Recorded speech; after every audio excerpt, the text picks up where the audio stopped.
네, 안녕하세요. 오늘은 12번째 시간 서블릿 기초 시간입니다. 저번 시간에 저희는 서블릿 개요를 했었죠.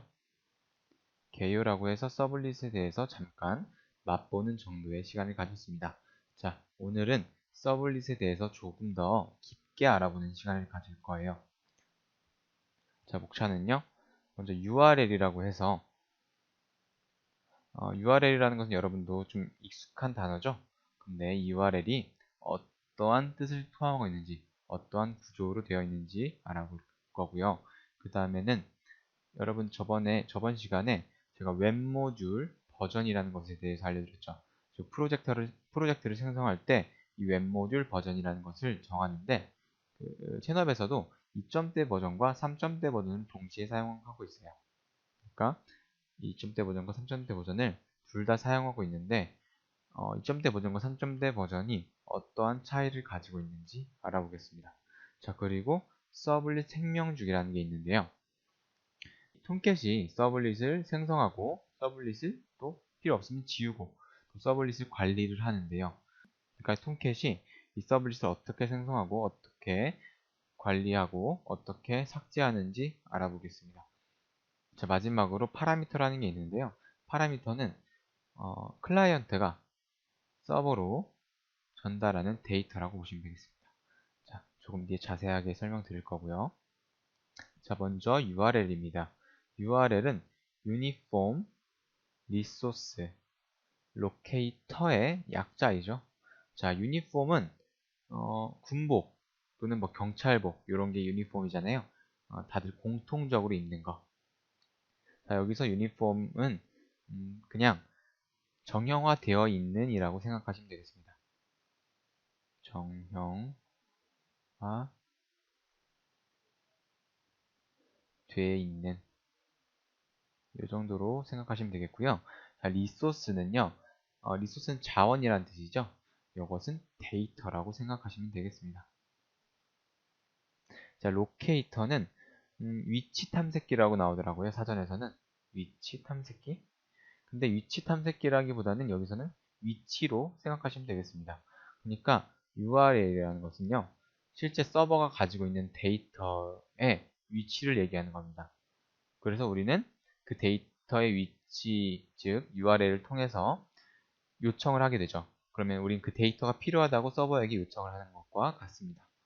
자, 그것이 정형화되어 있다는 거죠.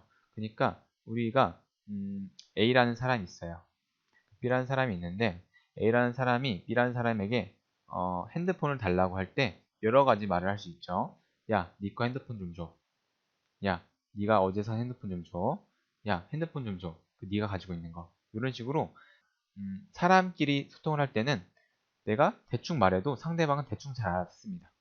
자, 근데 서버와 클라이언트는 둘 다 컴퓨터이기 때문에 이렇게 정형화되어 있는 양식에 따라서 요청을 해야지만 제대로 알아듣고 응답을 해줍니다. 자, 그래서 이런 게 바로 URL이라는 것이고요. 일반적으로 URL은 이런 양식을 띠고 있습니다. 자, 이 구조를 한번 볼게요.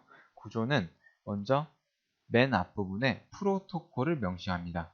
자, 프로토콜이라는 것은 뭐 HTTP도 있고요, STP도 있고요, 여러 가지 종류가 있어요. 자, 프로토콜은 전송 규약을 말해요.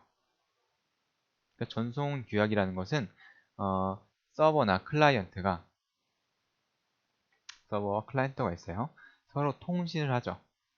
즉 데이터를 주고받는데 그 데이터를 전송할 때 약속을 지켜야 된다는 거예요. 데이터를 전송할 때 지키는 약속이라고 생각하시면 되겠습니다. 비유를 들자면 어떠한 한 공간에 A라는 사람과 B라는 사람이 있다고 가정을 해볼게요. 그러면 A라는 사람과 B라는 사람은 바로 인접해 있기 때문에 A라는 사람과 B라는 사람은 서로 소통할 때 그냥 편하게 소통하면 되겠죠. 말도 막 하고 서로 대화를 그냥 아무런 제한 없이 할 수 있습니다. 자, 근데요. 만약에 A라는 사람과 B라는 사람이 서로 다른 방 안에 있다고 가정을 해보겠습니다. A라는 사람과 B라는 사람이 서로 멀리 떨어져 있다. 이때 둘이 서로 대화, 즉 소통하는 방법, 커뮤니케이트를 하는 방법이 편지라고 가정을 해보겠습니다. 편지라는 수단을 이용해서 무조건 소통을 해야 된다. 그러면 A라는 사람과 B라는 사람은 편지를 서로에게 쓰는데 그때 상대방이 잘 인식할 수 있도록 편지에 규약을 걸어놔야 돼요. 편지에 서로 약속을 미리 정해놓는 겁니다. 그래서 편지 내용을 조금 더 크게 그려볼게요. 편지를 쓰는 데 있어서 우린 누군가에게 편지를 쓸 때 처음에 뭐 to라고 해서 여기에 보내는 사람의 이름을 쓰죠. 보내는 이. 그죠? 자, 그리고 뭐 그 다음에 뭐 컨텐츠라고 해서 이건 제가 예시입니다. 이 안에 무슨 내용을 막 씁니다. 내가 너에게 하고 싶은 말을 막 써요. 자, 그리고 마지막에 from이라고 해서 이것도 대문자로 쓸까요? from이라고 해서 이것을 보내는 사람의 이름을 써야 되죠. 죄송합니다. 여기가 받는 이죠, 받는 이. 는 이, 밑에는 보내는 이. 이런 식으로 편지를 보내야 됩니다. 그리고 그 바깥에는 봉투로 감싸야 되고요. 봉투에는 주소도 써야 되죠. 이것을 받는 사람의 주소. 어드레스. 이런 식으로.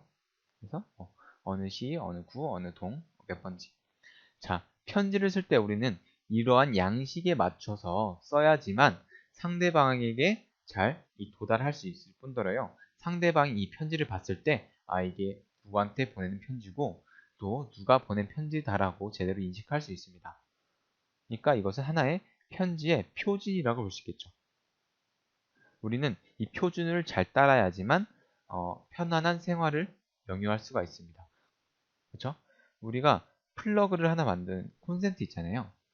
전기 플러그 콘센트를 만드는 데 있어도 그 나라의 표준을 잘 따라야 됩니다. 우리는 이렇게 돼지코를 쓰죠. 그렇죠? 그리고 이 구멍의 크기는 얼마, 돼지코 이 핀의 크기는 얼마, 이런 식으로 몇 볼트, 이런 식으로 해가지고 이 표준을 잘 따라야 됩니다. 그래야 모든 사람들이 편하게 생활할 수 있잖아요. 서로 잘 맞춰져 있으니까. 자, 편지를 쓸 때도 마찬가지로 이렇게 표준을 잘 지켜야 됩니다. 그렇죠? 이런 게 바로 규약인 거예요. 이 두 사람 간에 서로 약속한, 모든 사람이 되겠죠, 사실. 모든 사람이 편지를 쓸 때는 이런 식으로 쓰니까 이런 규약이라고 생각하시면 되겠습니다. 자, 마찬가지로요. 클라이언트가 있어요. 서버가 있어요. 세상에는 수도 없는 클라이언트와 서버가 있는데 그때그때 내 마음대로 서버에 요청을 해버리면은 어떻게 될까요? 그 서버마다, 예를 들어서 이 서버마다 각자의 전송 방식이 있다고 생각해 보겠습니다. 수십 대, 수만 대, 수천 대의 서버가 존재하겠죠. 이 세상에는 아마 수십만 대가 될 거예요.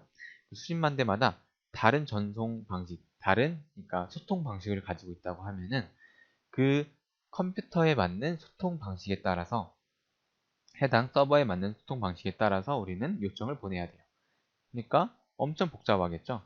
즉 네이버 서버와 다음 서버가 다른 전송 통신 방식을 가지고 있다고 생각하면은 우리는 브라우저한테 야 얘는 네이버니까 이러이러한 소통 방식이니까 이런 식으로 요청을 해. 그때그때마다 이렇게 지정을 해줘야 되는 거죠.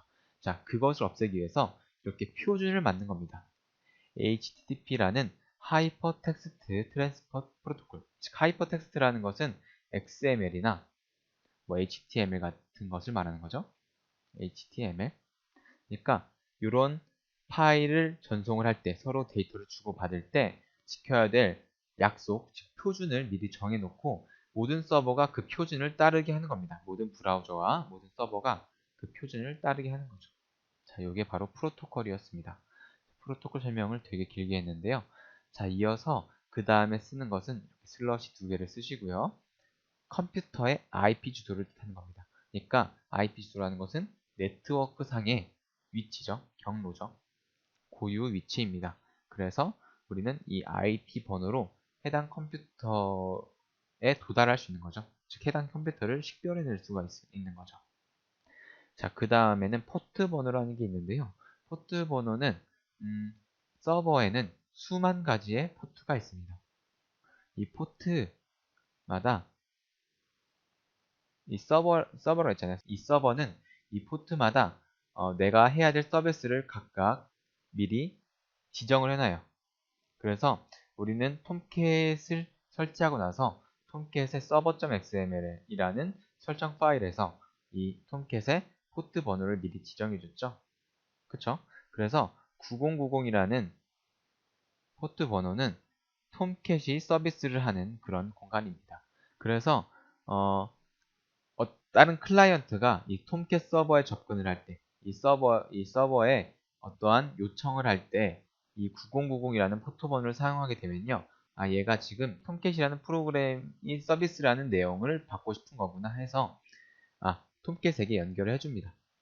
이 요청을 톰캣에게 알려줘요. 야, 이런 요청이 왔다고 하는 거죠. 그러니까 이 IP 주소는요. 하나의 집 주소라고 생각하세요. IP 주소는 집 주소고요.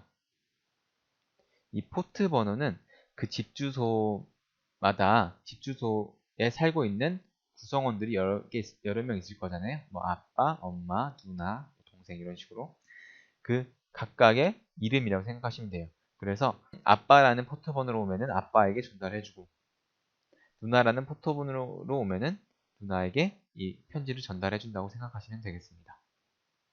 자, 그리고요. 그 다음에 존재하는 게 바로 패스 네임인데요. 자, 패스 네임은 두 개로 구분을 할 수 있습니다. 이 물음표로 구분을 할 수가 있는데요. 물음표 앞에 있는 것들은 요청 경로예요. 즉 패스 네임입니다. 패스 네임. 뒤에 존재하는 것은 쿼리입니다. 쿼리.